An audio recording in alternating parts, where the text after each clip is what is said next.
Ladies and gentlemen, my name is Helen Campbell. I'm going to talk to you today about technology and happiness and about how we depend on technology, but I'm going to raise a few questions as to whether or not it actually makes us happy. And I'm going to start now. As I just said, we depend on technology completely. Now, you may disagree with that, but just think about it for a moment. You're using your smartphone all the time. You use your computer, perhaps all day as well, your iPad. You're on social media. Well, no day goes by without your using these devices. The only way to escape is to go on a retreat for a few days.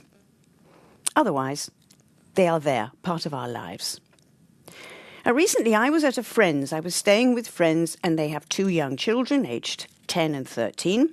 This was a Monday morning, and the Monday morning was the usual rush. Everybody getting ready, getting dressed, having their breakfast, getting the school bags ready, and so on and so forth. Both parents working as well, so they're getting ready for work. Now, on top of the usual rush to do all those things, there was the usual rush for the technical devices. The search for where is my iPhone? Where is the charger? Because there's no use having your phone without a charger. Finding the relevant laptop for each person. And then, of course, the search online for bus times, train times, and so on. In other words, this was all technology and all essential just to getting up in the morning and going to work or school. And we're lost without it.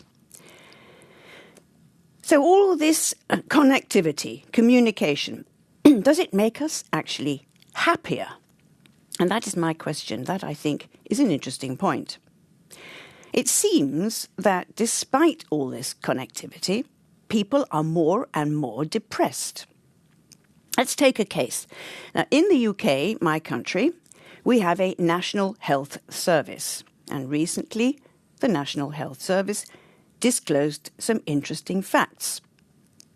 That a record number of antidepressants was prescribed in the UK in 2016. If you look then worldwide, the situation is pretty well the same. It's no better. The World Health Organization statistics show that more than 32.2 million people suffer from depression. That's actually 4.4% of the whole global population. And that figure was for 2015, and it seems likely that it will be increasing year by year. Just in the last decade, the numbers of depressed people who are receiving medication has increased by 18.4%. And that's in developing as well as developed countries. Now, what does all this mean? It means that we have a state of global psychological misery. But surely isn't that the opposite of what those who swear by technology are telling us? The general message we receive from them is all this digital connectivity gives us lots of advantages. Faster access to goods and services, instant gratification. But is that the path to universal happiness? Well, those selling high tech want us, of course, to believe so, that it is the path to happiness. They want to make money, a quick buck. They want to amass a fortune. But in doing so, are they giving us a quick fix to make their profits? And are they then not becoming part of the problem instead of the solution? That's my question. There's a new book that has just been published, written by Robert Lustig. You may know the name, by the way. And he has studied this phenomenon. He is an endocrinologist. His background is in neuroscience, and he presents us with some quite striking arguments. He is telling us that the peddlers of technology are creating the very problem, depression. Now, you may have heard of Robert Lustig. He's written quite a number of volumes, and he's often appeared on TV. I myself have spoken about him many times, including in some of these speeches.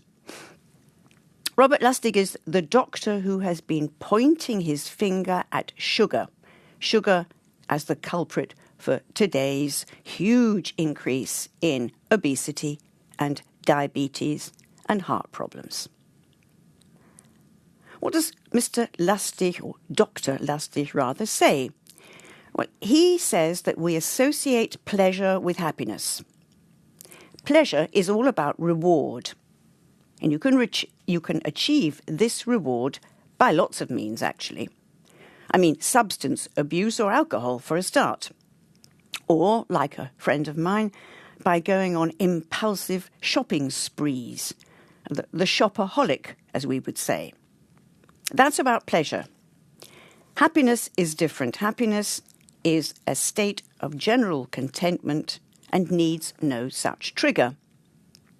And it's important to note the difference here, because excesses, chronic excess especially, can lead to addiction, and that leads to depression, i.e. the very opposite of happiness. And a vicious circle is then created. The victim is depressed, and so turns to alcohol or substance abuse in order to feel better, or indeed goes shopping to feel better. So the condition gets worse. Now that's exactly the argument that Dr. Lustig uses when he talks about the role played by sugar addiction in the obesity epidemic that we have now. Big business, of course, has perfected the art of exploiting our desires for pleasure, so we become addicted to their products. Now, they don't care at all, of course, if their strategies cause depression in the long run. And so now we are all addicted to phones and emails and social media. And yet we should have seen this coming, and we didn't. This is partly because we don't really associate substance abuse with such things as dependence on technology. We still get a dopamine hit, but it's more like the sort of hit that people get, for example, from gambling, or indeed even extreme sports. The trouble is with social media is that we're always looking for something more or better, or more flattering than before. But these feelings, the feelings provoked, don't lead us to fulfillment or happiness. Indeed, it's quite the opposite. Social media is all about seeking attention and approval, and I personally think it's extremely dangerous because of that. Of course, you might be saying to yourself, but I'm not like this. I'm the exception to the rule. Now, just ask yourself the following question. How did you feel the last time you couldn't find your phone? Or you found your phone and you saw a blank screen. You'd forgotten to charge it up. The same thing might happen to your computer. It might have crashed. And how do you feel when these things happen? Now admit, you get really worried. You become stressed. And I know that I have to admit that I'm exactly one of those people. If I can't find my phone, it's a panic. And therefore, I have to admit, I'm probably an addict too. And if you are honest with yourself, you will say you are an addict as well. Should we be worried about this? That, of course, is another question. Thank you.